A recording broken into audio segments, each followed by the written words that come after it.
this not because I went to medical school or anything like that. I knew because my dad had skin cancer so often when I was a kid that I became an expert in identifying skin cancer.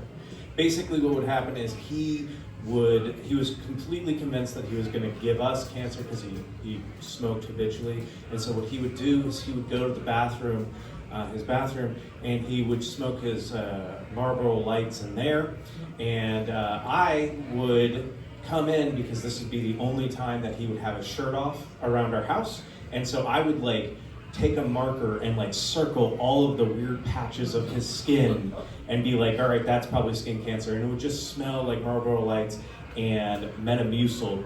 And it was a really great bonding moment. And he would be so hesitant to do anything about the skin cancer. And so I eventually found myself bullying him of you need to go. This one looks weird. It's growing. You can't have this. You're gonna die.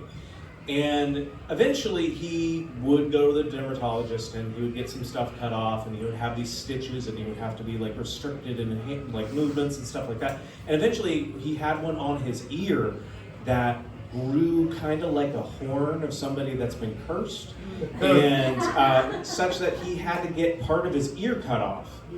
And so this was right around the time, this might age me a bit, but when Mike Tyson bit off Evander Holyfield's ear, my dad got so much mileage out of that, to help ease his friends into understanding how often he got skin cancer. And my dad got skin cancer so often because we were Arizona. We grew up in Arizona. My dad never wore sunscreen, was a lifeguard for over a decade, and so it was just habitual on him. And I made it my effort. I'm not going to be like my dad. I'm not going to get skin cancer. I always wore sunscreen. I had moisturizer. My skin was immaculate. I have I use salicylic acid. I'm good. And I always wore long sleeve shirts. I had big floppy hats, even though I felt like people were making fun of me. And I was I'm never going to get skin cancer. I got it to the point where I was a little bit mean to people that I was friends with, because I'd be like, hey, you got a sunburn so bad, it's peeling. The likelihood is you're going to get skin cancer. And they'd be like, okay, Matt, you can calm down. And it got bad too when I moved to New York. I'm seeing way more people, and I was the guy on the train that if the vibe felt right, I would go up to somebody and be like, hey, that looks like melanoma to me.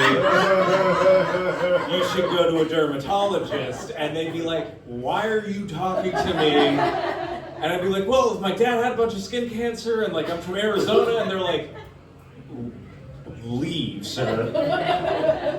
And so at the end of last year, when I noticed this weird little waxy purple thing on my shoulder, I kind of freaked out on myself, because I was like, oh my God, I have skin cancer, and this looks like the ones my dad initially would get. And so I kind of took a mental note of how big it was, and I waited a couple months, and I made an appointment with my dermatologist for my skin check. And I'm like, okay, it might just be a random thing on my skin. It's not that big a deal. I'll be fine. I'll do my regular body check, and then I'll say that I'm concerned about it. It doesn't have to be an appointment just for this one thing.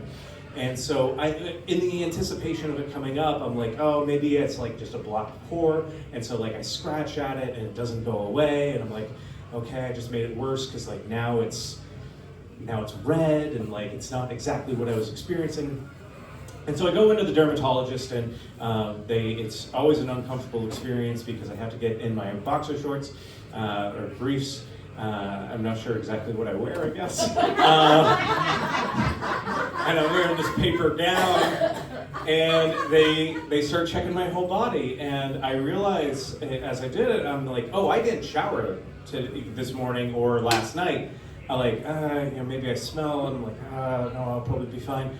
And so I make note of my shoulder, and they're like, no, that's not cancer. It's fine. It's just a normal thing. And I'm like, yeah, I feel uncomfortable with it. Can you still test it? And they're like, sure, yeah, we'll do it.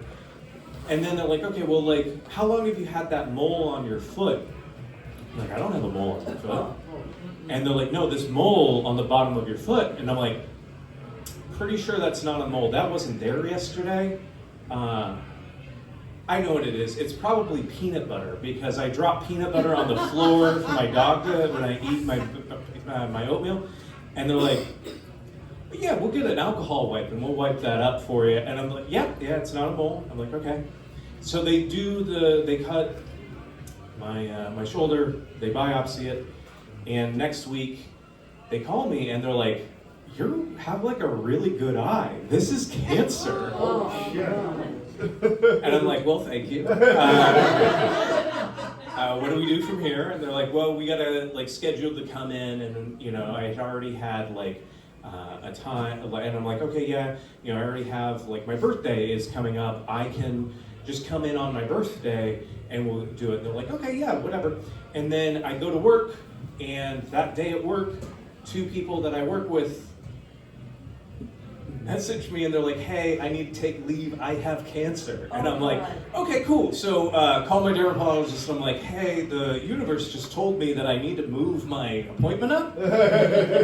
And so they do, and I go in, and when I walk in, the surgeon, is a dermatology surgeon, is like, okay, so we're removing a cyst today? And I'm like, I don't want to correct you, but I believe I'm here for skin cancer. Like, no, it's great that you corrected us, because we were just going to check your whole body for cysts until we found one.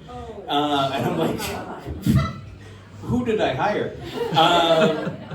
And so I started explaining the whole history with my dad and skin cancer, and they're like, oh wow, why didn't you get into medicine? Like, that's a really compelling circumstance, like that you could have been a really great dermatologist. And I'm like, oh yeah, I don't really know. It just never drew to me. And they're like, oh yeah, so what we're gonna do is we're gonna inject you with a bunch of painkillers. I'm like, yeah, so I'm afraid of needles, and I also faint at the sight of blood. That's probably why I didn't get into medicine. And they're like, okay, it'll be fine. It's it's in your shoulder, just don't look. And I'm like, you don't know how I faint. And so after they started injecting me, I of course faint. And I wake up and I text my wife to come pick me up. And she does, she's very nice. And they finish cutting it off, and they stitch me up. And I'm thinking to myself, I'm like, oh my God, have I failed this younger version of me? I am, I've tried so hard to not get skin cancer like my dad did. But I can kind of also understand now, like, why he was so hesitant so often to go, because like it's a lot. Because when I got up after fainting, the little paper sheet was completely drenched in sweat. There's a little bit of blood, don't worry. And I'm like, if this is like even half or a quarter of what my dad was experiencing every time that I was pressuring him to go into the dermatologist, I get why he wouldn't do it. With that being said, I have an appointment on the books every March to go to the dermatologist. Thank you very much.